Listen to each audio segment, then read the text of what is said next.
ظاہر ہے کہ جواب یہی آئے گا. کسی بھی انسان کی زندگی کا عمر کا خاصہ نکالیے. کسی کی عمر 40 برس، 50 برس، 60 برس، 70 برس ہے. ہر ایک کی زندگی کا خاصہ کیا ہے؟ ہم کامیاب ہو جائیں، ہماری دنیا کامیاب ہو جائے، ہم کامیاب ہو جائیں. اچھا مکان بن گیا، ہم سوچنے لگے سب سے بہتر یہ ہے. ہمارے پاس تھوڑا سا پیسہ کیا آ گیا، ہم یہ سمجھ رہے ہیں کہ سب سے بڑے پیسے والے ہم ہیں. مسجدوں میں آ کے نمازیں پڑھنے لگے، ہم یہ سوچنے لگے سب سے بڑے نمازی یہ ہیں. مگر قرآن یہ کہہ رہا ہے جو مسجدوں میں آ کے نماز پڑھنے لگے یا دینداری کا لباس پہننے لگے، دینداری کے لباس پہننے سے کوئی دیندار نظر نہیں آتا. قرآن اس کو مومن کہتا ہے جو خود بھی جنت میں چلا جائے، اپنی اولاد کو بھی جنت لے کے چلا جائے.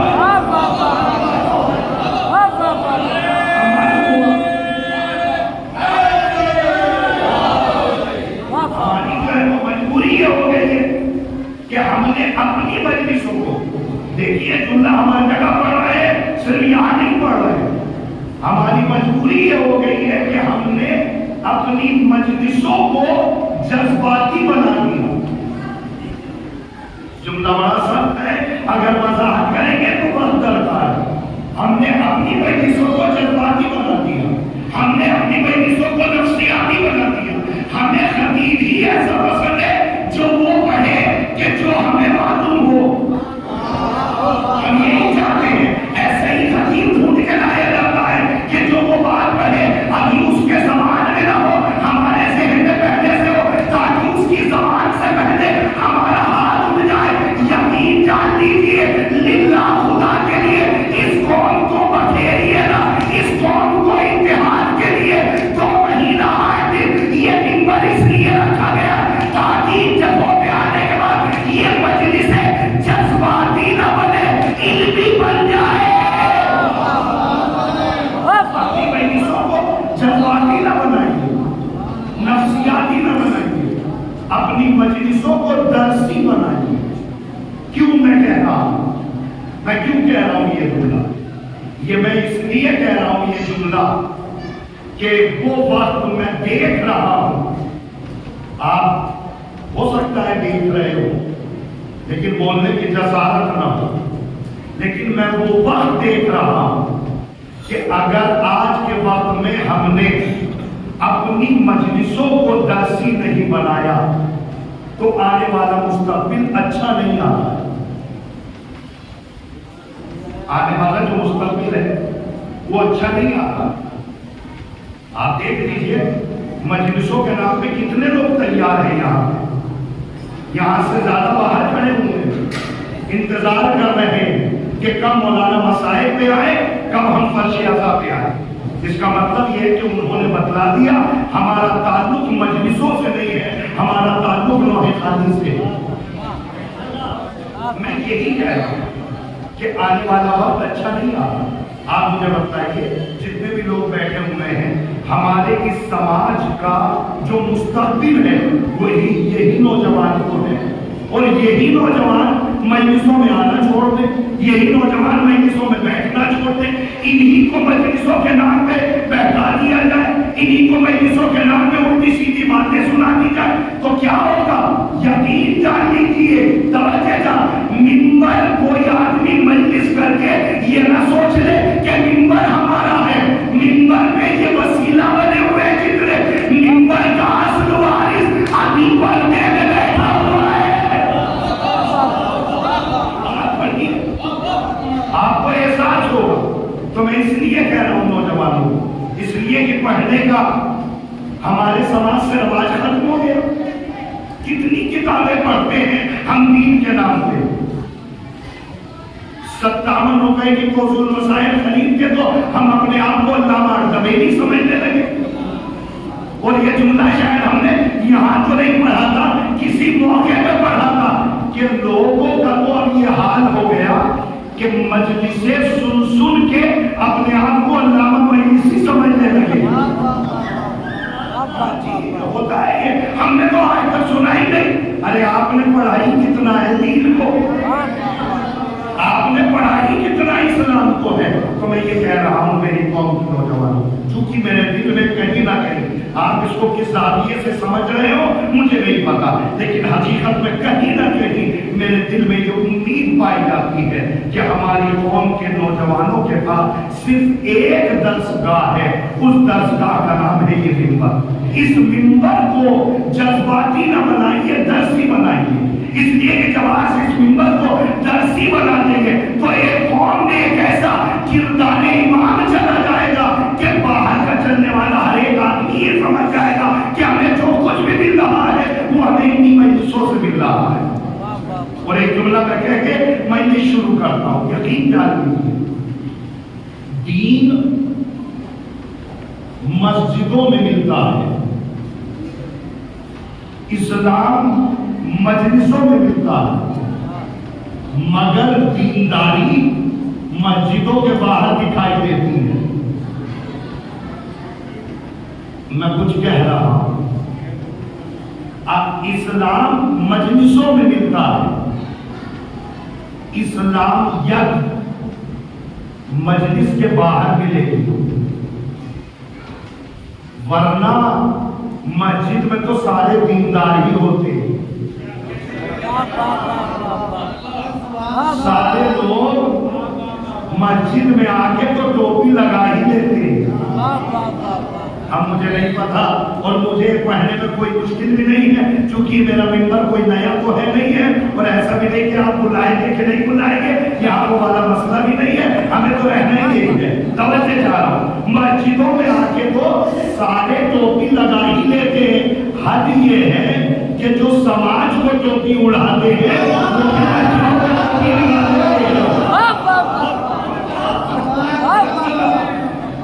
تو اس لیے یقین جان لیجیے، دین مسجدوں میں نہیں، دین مسجدوں میں ملے گا، اسلام مجلسوں میں ملے گا. دینداری مسجد کے باہر دکھے گی، اسلام مجلسوں کے باہر دکھے گا. اور اگر آپ بیدار ہیں اور مجھے سننا ہی چاہتے ہیں تو جملہ سن لیجیے گا. حسین مجلسوں میں ملے گا، حسینیت باہر تمہارا کردار بتائے گا. آپ مجھے بتلائیے، مسجدوں میں تو سارے دیندار ہیں، مجلسوں میں تو سارے حسینی ہیں. کالے کپڑے پہننے والا شیعہ ہو گیا، ماتم کرنے والا عزادار ہو گیا. لیکن ذرا مسجدوں سے، امام بارگاہوں سے باہر نکلو. باہر نکلنے کے بعد تمہارا دین بتائے گا کہ حسین نے تمہیں کیا سکھایا ہے. تمہاری زبان بتائے گی کہ تم کس ساتھی کے ماننے والے ہو. تمہارا ہاتھوں کا سلام کرنا اور رشتہ داروں سے ملنا بتائے گا کہ دین تم نے کتنا سیکھا ہے. اس کے لیے کہ دین مسجدوں میں نہیں دے گا، دینداری ہمارے کرداروں میں نظر آئے گی. اور اسی لیے ہم آپ کو کردار امام بتلاتے ہیں. ظاہر ہے یہ جو ایام چل رہے ہیں یہ ایام ظاہر ہے اس امام کے ایام ہیں کہ جن کی یتیمی پورے زمانے کے اوپر غالب ہے. آپ یقین جانیے یہ جو ایام چل رہے ہیں یہ ایام شہادت امام حسن عسکری علیہ السلام.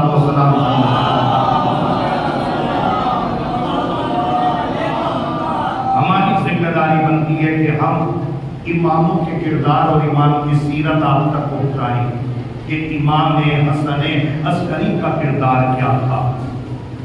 اور یقین جان لیجیے یہ جو سیرت آپ کو بتائی جا رہی ہے نا مجلسوں میں، یہ سیرت اس لیے نہیں بتائی جا رہی ہے تاکہ آپ کے اندر امام کا احترام بلند ہو جائے.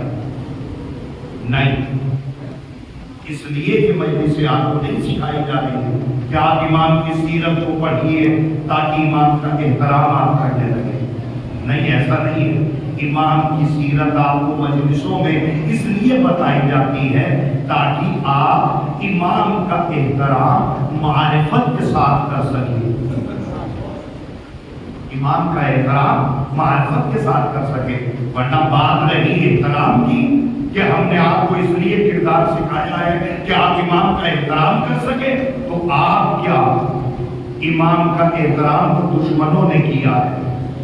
میں کچھ کہہ رہا ہوں، امام کا احترام تو دشمنوں نے کیا ہے، یقین جان لیجیے جو مارنے آیا ہے، زہر دینے آیا ہے، اس نے اماموں کا احترام کیا ہے۔ یقین نہ ہے تو امام حسن عسکری کی شہادت کا جملہ ہے تو جملہ کر لیجیے کہ امام کا چاہنے والا ہے کہ جس کا نام ہے شاگری، شاگری کہتا ہے کہ دارالحفاظ کے علاقہ میں پیر اور جمعے کے دن سارے کے سارے متعصب لوگ اکٹھا ہوتے تھے تاکہ امام حسن عسکری پہ تبرہ کیا جائے، امام حسن عسکری کو برا کہا جائے۔ سارے دولت والے دارالخلافہ میں اکٹھا ہو جاتے تھے۔ شاگری کہتا ہے کہ جتنے بھی لوگ امام کو برا کہنے والے تھے وہ سارے ایک جگہ پہ اکٹھا ہو جاتے تھے، لیکن میں نے کھلا آنکھوں سے دیکھا کہ جیسے امام دارالخلافہ میں آتے تھے اپنا قدم زمین پہ رکھ نہیں پاتے تھے کہ برائی کرنے والوں کی زبانیں بند ہو جاتی تھی، زبانیں بند ہو جاتی تھی۔ امام حسن عسکری جیسے ہی قدم زمین پہ رکھتے تھے بڑے بڑے متعصبین کی زبانیں بند ہو جاتی تھی۔ امام حسن عسکری کے پیر زمین پہ رکھتے کے ساتھ ہی حد تو یہ ہے کہ علامہ بخش حسین کارا نے لکھا کہ وہ گھنٹیاں جو جانوروں کے گلے میں ہوتی ہے وہ بھی امام کے قدم کی وجہ سے وہ گھنٹیاں بھی ساکت ہو جاتی تھی۔ شاگری کہتا ہے عجیب بات ہے، ہم تیاری یہ کرتے تھے کہ جیسے امام آئیں گے امام کو ذلیل کیا جائے گا، لیکن جیسے امام آتے تھے غلام کھڑے ہو جاتے تھے، امام کو جگہ دیتے تھے، گویا کی قدرت اعلان کر رہی ہے دربار تمہارا ہے، قاصد تمہارے ہیں، غلام تمہارا ہے، لیکن اللہ جس کو عزت دینا چاہے اسے کوئی ذلیل نہیں کر سکتا۔ صلوات پڑھے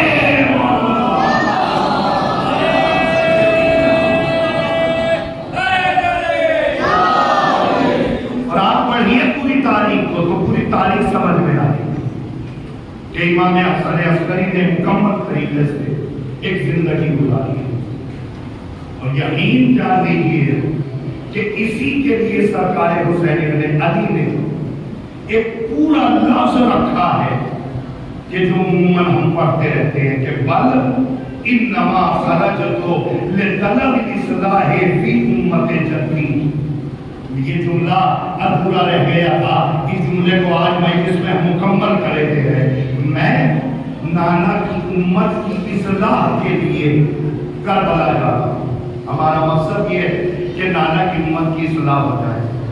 میرے عزیزوں ایک لمحے کے لیے آپ کو بیدار کرنا چاہتا ہوں، اگر آپ بیدار ہو گئے تو میں سمجھوں گا کہ میری محنت آپ تک پہنچ گئی۔ امام حسین فرماتے ہیں میں نانا کی امت کی اصلاح کے لیے کربلا جا رہا ہوں۔ اس کا مطلب یہی تو ہے کہ امت میں کوئی فساد ہے۔ توجہ چاہیے، تبھی تو حسین کہہ رہے ہیں کہ بل انما خرجت لطلب الاصلاح فی امت جدی، میں نانا کی امت کی اصلاح کے لیے کربلا جا رہا ہوں۔ اس کا مطلب یہ ہے کہ امت میں فساد ہے اور یہ حقیقت بھی ہے۔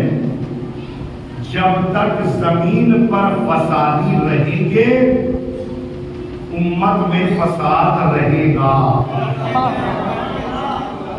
کاش میری بات آپ تک پہنچ جائے۔ امام فرماتے ہیں کہ میں نانا کی امت کی اصلاح کے لیے کربلا جا رہا ہوں۔ امت میں فساد ہے کہیں نہ کہیں، تو آپ کو کبھی احساس نہیں ہوا کہ وہ فساد پکڑا جائے کہ جس کی اصلاح کے لیے حسین کربلا جا رہے ہیں؟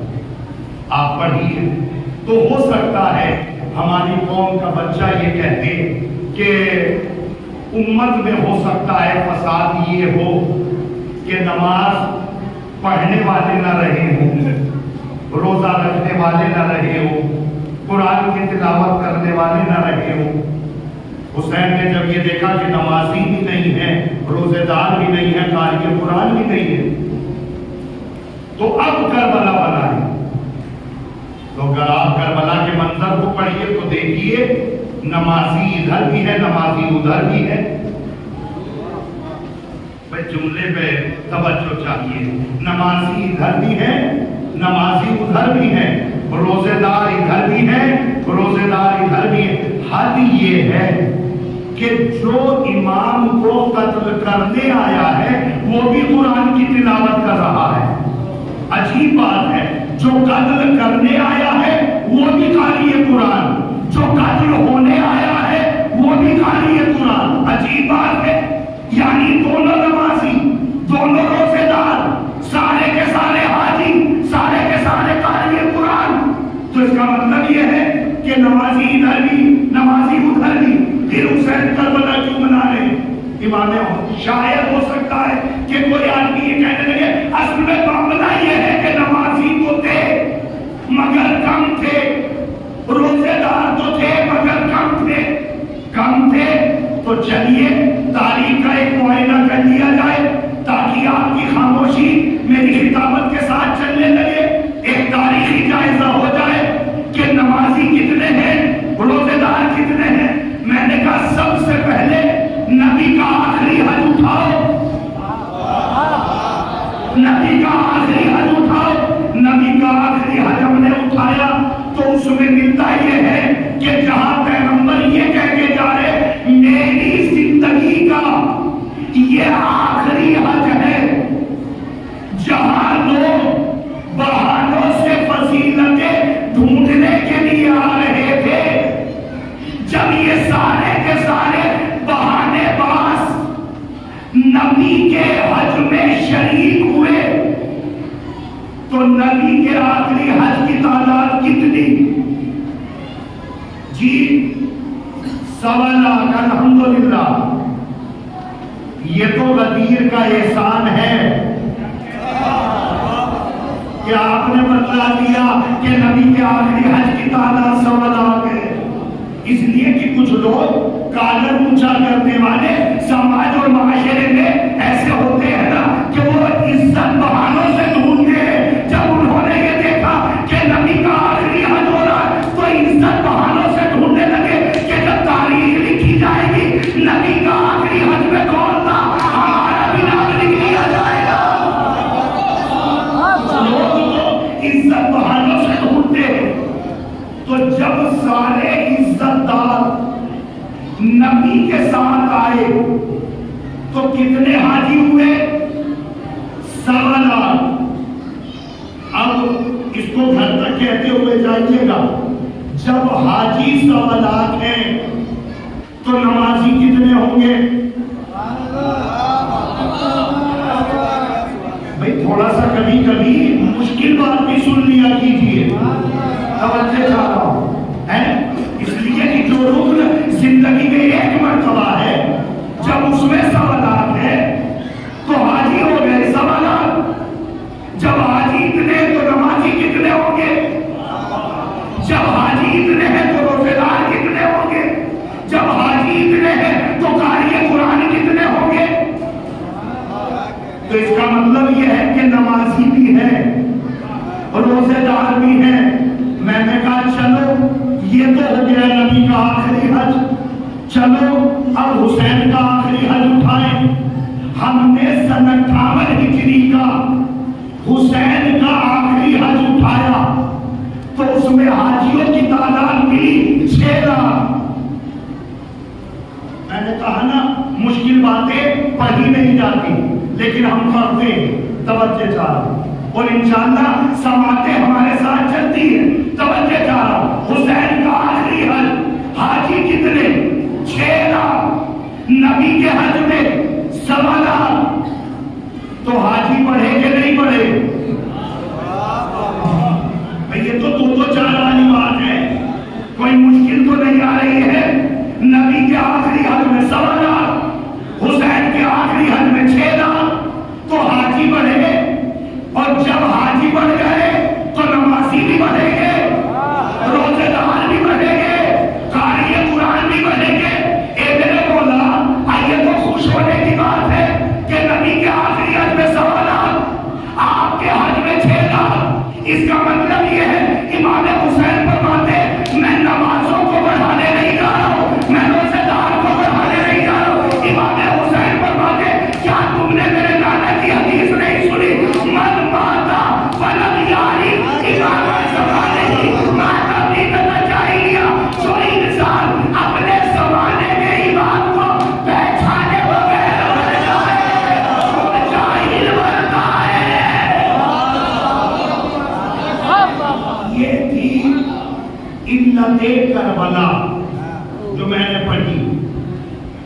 توجہ چاہا کہ امام حسین فرماتے ہمارا مقصد نماز نہیں ہے، ہمارا مقصد روزے دار نہیں، ہمارا مقصد یہ ہے کہ جو انسان مر جائے، اب یہ جملہ کہاں تک جائے گا مجھے نہیں پتا، جو انسان مر جائے اور اپنے زمانے کے امام کو،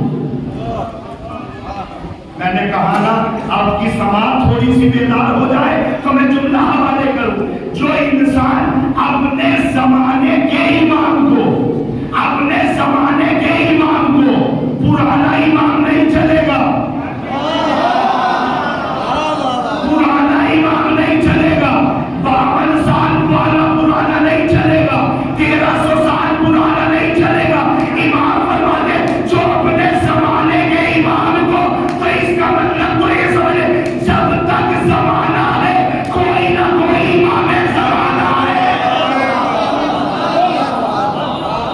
جو انسان اپنے زمانے کے امام کو، اپنے زمانے کے امام کو، نوجوانوں علت کربلا سنو، جو انسان اپنے زمانے کے امام کو پہچانے بغیر مر جائے اس کی موت جی جاہلیت، جاہل نہیں، جاہل نہیں، جاہلیت، مطلب جاہل و جاہلیت میں، تاکہ ابو جہل سمجھ میں آ جائے، جاہل و جاہلیت، پیغمبر اسلام نے یہ نہیں کہا جو اپنے زمانے کے امام کو پہچانے بغیر مر جائے وہ جاہل مرے گا، نہیں، جاہل نہیں، جاہلیت کی موت مرے گا۔ اے سرکار پیغمبر، جاہل اور جاہلیت میں کیا فرق ہوتا ہے؟ پیغمبر فرماتے سنو، جاہل وہ ہوتا ہے جس کی جہالت اپنی ذات تک ہو، جاہلیت وہ ہوتا ہے جو خود بھی جاہل ہوتا ہے اور اپنے ساتھ کچھ لوگوں کو بھی جاہل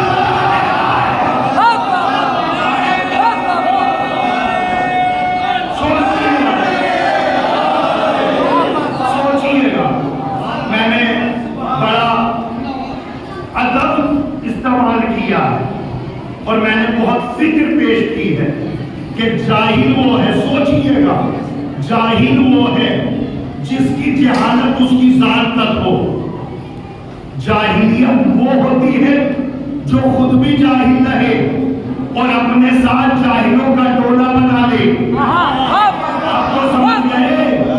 تو پیغمبر فرماتے جو انسان اپنے زمانے کے امام کو پہچانے بغیر مر جائے اس کی موت جاہلیت کی موت ہوگی۔ تو آپ کس چیز کی نمازیں پڑھ رہے ہو، کس چیز کا روزہ رکھ رہے ہو، کس چیز کا دکھاوا کرے؟ ارے پیغمبر نے کہہ دیا جب تک جاہل نہ ہوگے یہودی بھی مرو گے، عیسائی بھی مرو گے، جاہلیت، اور یہیں سے لفظ بہت آگے جانے والا ہے، لیکن پھر بھی ہو سکتا ہے کوئی بات گلے میں اٹک جائے جی، جیسے درد بتلا کے نہیں اٹھتا نا ویسے سوال بھی بتلا کے نہیں آتا جی۔ تو مجھے احساس ہے، میں اپنی بات کو مکمل کر رہا ہوں کہ یا رسول اللہ جاہلیت کو تھوڑا سا اور واضح کر دیجئے تاکہ سمجھ میں آ جائے۔ پیغمبر فرماتے ہیں سنو، جاہلیت سمجھنا چاہتے ہو سنو، من ماتا ولم یعرف امام زمانہ ماتا یہودیاً و نصرانیاں۔ اب اس سے سخت بات آ گئی، جو انسان اپنے زمانے کے امام کو پہچانے بغیر مر جائے وہ یا تو یہودی مرے گا یا نصرانی مرے گا۔ اب جملوں پہ غور کرتے رہیے گا اور آواز سے آواز ملا دیجیے گا۔ پیغمبر نے فرمایا جو انسان اپنے زمانے کے امام کو پہچانے بغیر مر جائے وہ یا تو یہودی مرے گا یا نصرانی مرے گا۔ اب پڑھو نماز، مرو گے یہودی، رکھو روزہ، مرو گے نصرانی، کر دیا حج، مرو گے یہودی۔ اس لیے کہ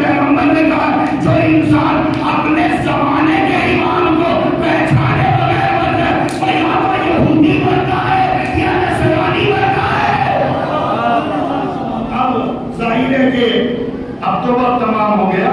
صلی اللہ علیہ محمد وآلہ محمد.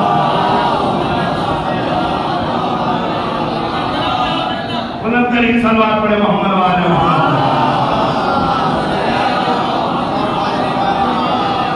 اصل میں جب مشکل بات ہوتی ہے نا تو تھوڑا سا جو ہے وہ وقت تو لگتا ہے. توجہ دار کہ پیغمبر فرماتے ہیں کہ وہ یا تو یہودی مرا یا نصرانی مرا. اب میری طرف دیکھیے, تقریر کا لطف لیجیے گا. اس کا مطلب یہ ہے کہ جو انسان پوری تقریر سنیے گا پہلے, اس کے بعد سوال قائم کریے گا. جو انسان اپنے زمانے کے امام کو پہچانے بغیر مر جائے اس کی موت جاہلیت کی موت ہوتی ہے. جو انسان اپنے زمانے کے امام کو پہچانے بغیر مر جائے وہ یہودی مرتا ہے یا نصرانی مرتا ہے. اب سلسلہ آگے تک لے جائیے. جو علی کے دور میں تھے, جنہوں نے علی کو مانا, علی کے بعد امام حسن کو نہیں مانا. جی یہ سلسلہ ہے. امیر کائنات کو مانا, امیر کائنات کے بعد امام حسن آ گئے, امام حسن کو نہیں مانا. پڑھو نماز, مرو گے یہودی. اب امام حسن کا دور آ گیا, امام حسن کو مان لیا. امام حسن کے بعد امام حسین آ گئے, امام حسین کو نہیں مانا. پڑھو نماز, مرو گے یہودی. میں نے کہا نا کہ یہ سلسلہ آگے تک جائے گا. جو انسان اپنے زمانے کے امام کو پہچانے بغیر مر جائے وہ یا تو یہودی مرتا ہے یا نصرانی مرتا ہے. آپ مجھے بڑی حیرتی نگاہوں سے دیکھ رہے کہ تقریر کہاں تک جائے گی. تقریر کہیں تک نہیں جائے گی, بس ترجمہ کر دیتے ہیں. جیسے جاہلیت کا ترجمہ کیا ہے ویسے یہودی اور نصرانی کا ترجمہ کرتے ہیں. یہودی مرے گا, نصرانی مرے گا. یہودی کسے کہتے ہیں؟ پڑھیے تاریخ. یہودی اسے کہتے ہیں جو موسیٰ کو مانتے ہیں, موسیٰ کو مانتے ہیں, موسیٰ سے پہلوں کو مانتے ہیں. موسیٰ جس کو پہچنوائے اس کو نہیں مانتے. توجہ چاہا, مجلسی مجمع میری نگاہوں کے سامنے ہے, جملے کا لطف لیجیے گا. یہودی وہ جو موسیٰ کو مانے, موسیٰ جس کو پہچنوائے اس کو نہ مانے. نصرانی وہ جو عیسیٰ کو مانے, عیسیٰ جسے پہچنوائے اسے نہ مانے.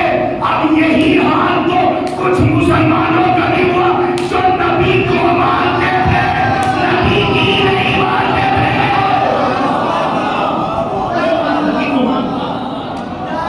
یہودی نصرانی,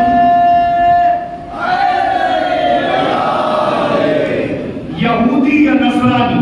یہودی وہ جو موسیٰ کو مانے, موسیٰ جس کو پہچنوائے اس کو نہ مانے. اور یہ تقریر ہماری نیٹ پہ جا کے دیکھ لیجئے گا کہ یہ تقریر کس لفظ پہ تمام ہوئی ہے.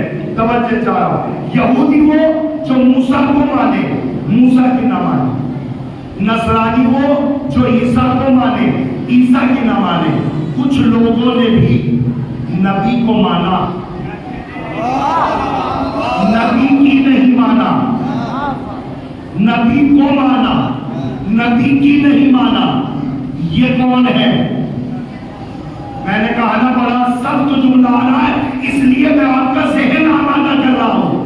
نبی کو مانے, نبی کی نہ مانے. یہ کون ہو گیا؟ کہا یہ تو بالکل ایسے ہی ہو گیا جیسے شیطان ہو گیا ہو. شیطان بھی خدا کو مانتا تھا, خدا کی نہیں مانتا تھا. شیطان بھی خدا کو مانتا تھا, خدا کی نہیں مانتا تھا. میری طرف دیکھیے, تقریر آ گئی ہے آخری لفظ پہ. شیطان خدا کو مانے, خدا کی نہ مانے. قرآن نے اسے سند کیا دی کہ یہ لعنتی ہے. تو قرآن نے ایک سند بتائی جو خدا کو مانے, خدا کی نہ مانے وہ لعنتی. جو نبی کو مانے, نبی کی نہ مانے وہ لعنتی. اب اگر 11واں امام یہ کہتے چلا جائے میرے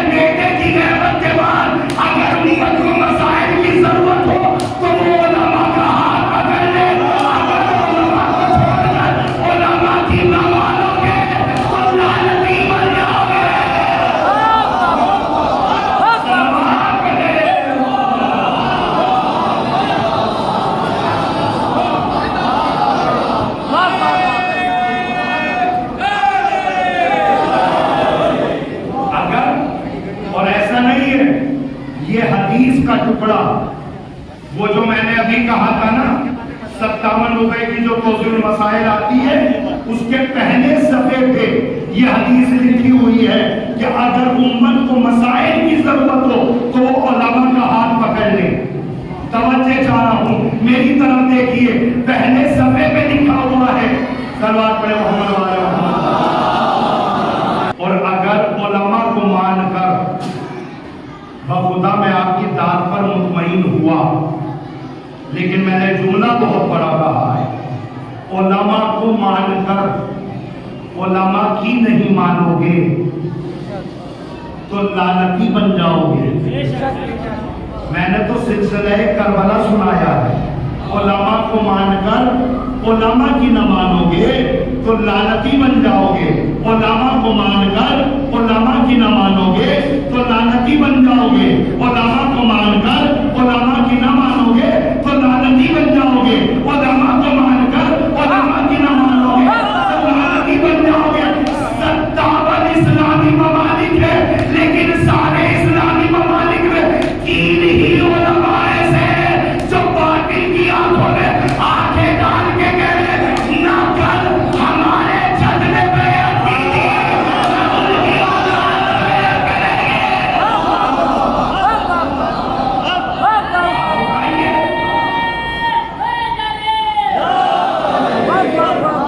اگر علماء کو مان کر علماء کی نہیں مانو گے تو لعنتی بن جاؤ گے۔ اور یہ جملہ ہم نے کسی موقع پہ کہا تھا کہ جتنے بھی اسلامی ممالک ہیں ان سارے اسلامی ممالک میں 3 ہی رہبر ایسے ہیں کہ جو ظالموں کی آنکھوں میں آنکھیں ڈال کے کہہ رہے ہیں نہ کل ہمارے جد نے غلط کی بیعت کری تھی، نہ آج اس کی اولاد غلط کی بیعت کرے گی۔ اب یہ جملہ یہاں پہ آ گیا تو ایک جملہ کہوں گا جو میں نے کسی موقع پہ استعمال کیا تھا کہ جس سماج اور معاشرے کی آپ بات کر رہے ہیں نا، اس سماج اور معاشرے میں سارے لوگ غلط نہیں ہوتے، سارے لوگ صحیح نہیں ہوتے، سارے لوگ صحیح نہیں ہوتے، سارے لوگ غلط نہیں ہوتے۔ زیادہ سے زیادہ 10% لوگ صحیح ہوتے ہیں، 10% لوگ غلط ہوتے ہیں۔ 10 اور 10 ملائیے 20، درمیان میں بچے 80۔ 80% جو لوگ ہوتے ہیں اس کو دنیا والے کہتے ہیں کہ یہ بیچارے ہیں۔ یہاں تک آپ سن چکے ہیں تقریر کو۔ یہ جو 80% لوگ ہیں ان کو دنیا والے کہتے ہیں کہ یہ بیچارے ہیں۔ کتنے بیچارے ہیں؟ اور دوسرا تھوڑا سا ادبی جملہ استعمال کر دیں کہ بیچارے مومن ہیں۔ جی یہ مومن ہیں۔ کتنے بڑے مومن ہیں؟ کہا یہ اتنے بڑے مومن ہیں کہ ان کے سامنے صحیح ہوتا رہے سبحان اللہ، غلط ہو جائے تو بھی کوئی بات نہیں ہے۔ یعنی یہ بیچارے بیچارے توجہ چلو، یہ بیچارے بیچارے ہیں اور دنیا والوں نے ایک زبان بھی دے دیا یہ بڑے مومن ہیں۔ عجیب بات ہے، دنیا والے انہیں مومن کہہ رہے ہیں چونکہ یہ بیچارے، مگر امام فرماتے ان المؤمن اشد من صبر الحدید، مومن لوہے سے زیادہ مضبوط آدمی کا نام ہے۔ بیچارے کو مومن تھوڑی کہتے ہیں، بیچارے کو مومن تھوڑی کہتے ہیں۔ آپ ایسے حالات میں مجھے سن رہے ہیں، آپ کا شکریہ بہت بہت۔ توجہ چاہ رہا ہوں یہ کیسے بیچارے ہیں؟ کہا یہ بیچارے اتنے ہیں کہ انہیں مطلب ہی نہیں صحیح کیا ہے غلط کیا ہے۔ یہاں تک آپ نے سن رکھا ہے، اب جملہ مکمل کر رہا ہوں تاکہ اگلے برس تک تقریر آپ کو یاد رہے کہ یہ جو 80% ہے جن کو دنیا بیچارے بولتی ہے، یہ جو 10% غلط ہوتے ہیں، یہ غلط اپنی جہالت کی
یہ حقیقت ہے.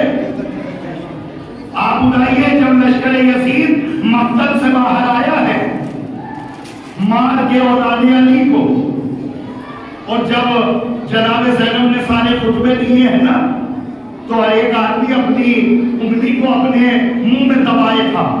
ہمیں نہیں پتا تھا کہ فرزندہ زہرا، ہمیں نہیں پتا تھا کہ اولاد علی ہے. ہم سے جھوٹ بولا گیا، ہمیں چیٹ کیا گیا ہے. اس کا مطلب یہ ہے کہ جھوٹ اپنے افسانے بڑھا کر اکثریت کو اپنے ساتھ ملا لیتا ہے. اب میں ایک جملہ پڑھ رہا ہوں اور لفظ مکمل کر رہا ہوں. جب یہ لوگ کربلا میں آ جاتے ہیں تو کربلا میں آنے کے بعد ساری شخصیتیں میدان کربلا میں نظر آتی ہیں. لیکن میرے عزیزو، انصاف سے بتلائیے اور ایک لمحے کے لیے سوچئے کہ یہ جو دن اور یہ جو شب چل رہی ہے یہ ہمارے غلام کے 11ویں امام کی شہادت کا دن ہے.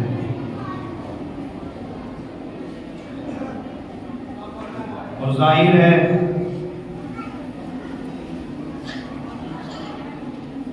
آج کوئی یتیم ہوا ہو یا نہ ہوا ہو، مگر ان تاریخوں میں ہمارا فرد والا امام یتیم ہوا.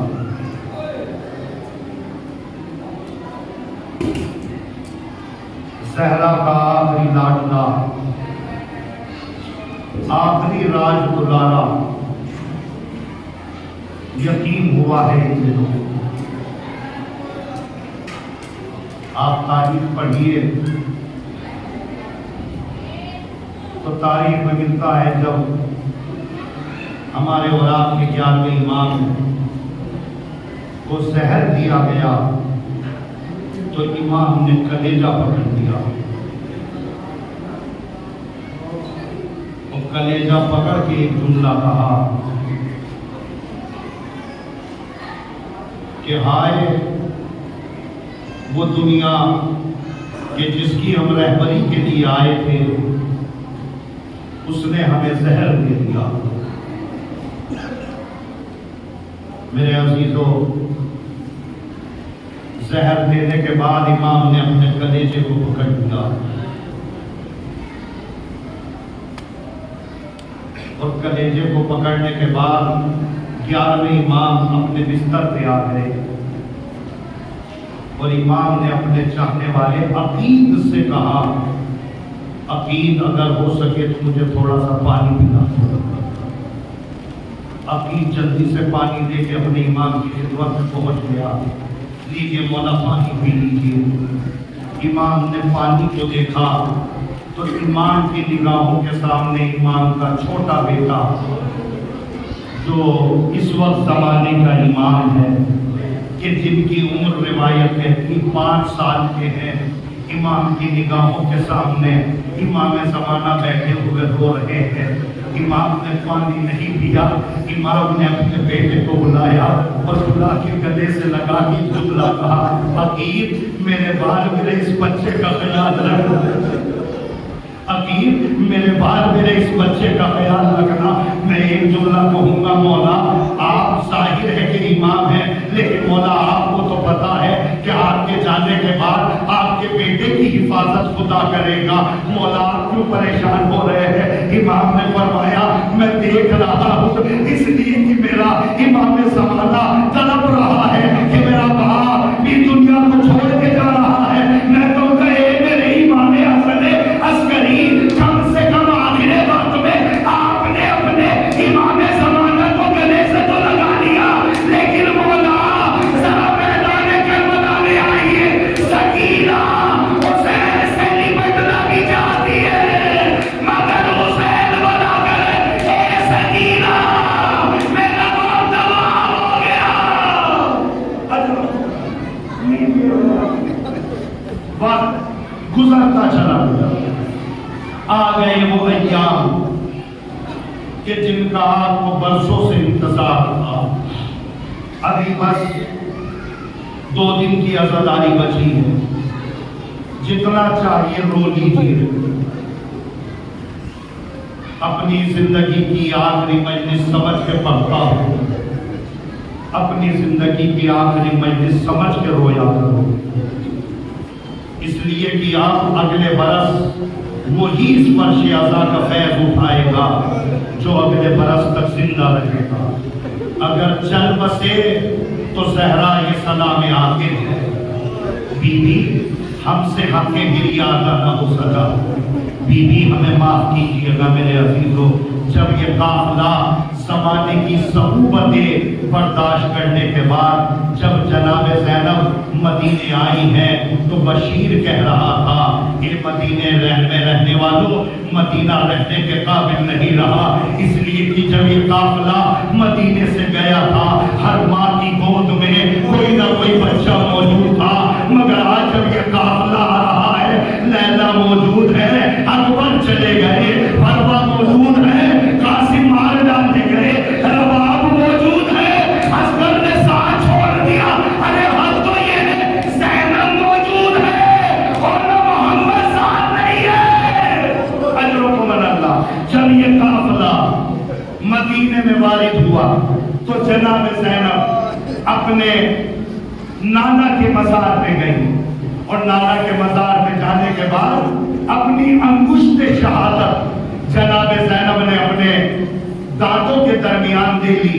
جناب کلثوم نے کہا زینب تم تو یہ کہہ رہی تھی میں نانا کے مزار پہ جا کے بیان کروں گی، میں نانا سے شکوہ کروں گی، میں نانا سے شکایت کروں گی. جناب زینب نے ایک جملہ کہا نانا مجھ پر اتنی مصیبتیں پڑی ہیں کہ اگر یہ مصیبتیں دنیا میں پڑتی تو رات میں تبدیل ہو جاتی، لیکن نانا یہ زینب ہر مصیبت بھول جائے گی مگر ایک مصیبت نہ بھولے گی. قبر رسول سے آواز آئے میری بیٹی زینب بتاؤ. زینب نے کہا اے میرے نانا کربلا سے لے کے شام تک علی اکبر کا قاتل نوجوان سامنے آیا اور مسکرا کے کہتا تھا میں نے تیرے اکبر کو مارا. اجر کو مارا دیجیے. میں نے اس کو مکمل کر دیا. جناب زینب نانا کے مزار سے رخصت ہوئی، اپنی ماں کے مزار پہ پہنچی تو جا کے عجیب و غریب جملہ کہا. کہتی اماں آپ نے مرثیہ پڑھا تھا نا کہ بابا کی شہادت کے بعد مجھ پر اتنی مصیبتیں پڑی کہ اگر دن پر پڑتی تو رات میں تبدیل ہو جاتی. اماں یہ آپ کا مرثیہ ہے نا. اماں زینب کا مرثیہ سنیے. اماں بھائی کے قاتلوں نے اتنا جگایا کہ آنکھوں کی بینائی چلی گئی، مجھے نظر ہی نہیں آ رہا آپ کی قبر کہاں ہے. اجرکم اللہ. روایت کے جملے ہیں کہ ابھی یہ بیان ہو ہی رہے تھے کہ ام المنین سیدانیوں کے جھرمٹ میں آ گئی اور آنے کے بعد مزار پیغمبر پہ گئی. جا کے کہنے لگی اے یا رسول اللہ میں نے سنا ہے میرا سید سجاد آیا ہے، زین العبا آیا ہے، میں اسے ڈھونڈنے کے لیے آئی ہوں، میرا پوتا نظر نہیں آ رہا ہے، میرا زین العبا نظر نہیں آ رہا ہے. سیدانیوں کے جھرمٹ میں جناب ام المنین جناب فاطمہ کے روزے پہ آئی اور آ کے کہنے لگی شہزادی میں آپ کے خادم کو ڈھونڈنے آئی ہوں، میرا پوتا سید سجاد نظر نہیں آ رہا ہے. جناب ام المنین بھائی حسن کے مزار پہ آئی اور آ کے کہنے لگی میں سید سجاد کو ڈھونڈنے کے لیے آئی ہوں. جب کہیں نہ ملا جناب ام المنین کی جگہ سے واپس جا ہی رہی تھی کہ ایک بوڑھا آدمی اپنے سر کو جھکائے زمین پہ بیٹھا ہے. ام المنین نے سوال کیا اے مرد حضور جانو نے میرے سید سجاد کو دیکھا. ارے سید سجاد کی چیخ نکل گئی اے دادی میں ہی آپ کا پوتا. ارے بیٹا یہ تیرا کیا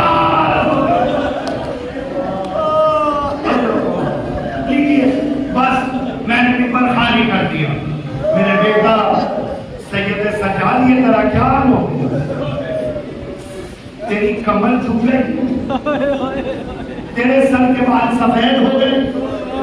سید سجاد رونے لگے، رو کے کہنے لگے دادا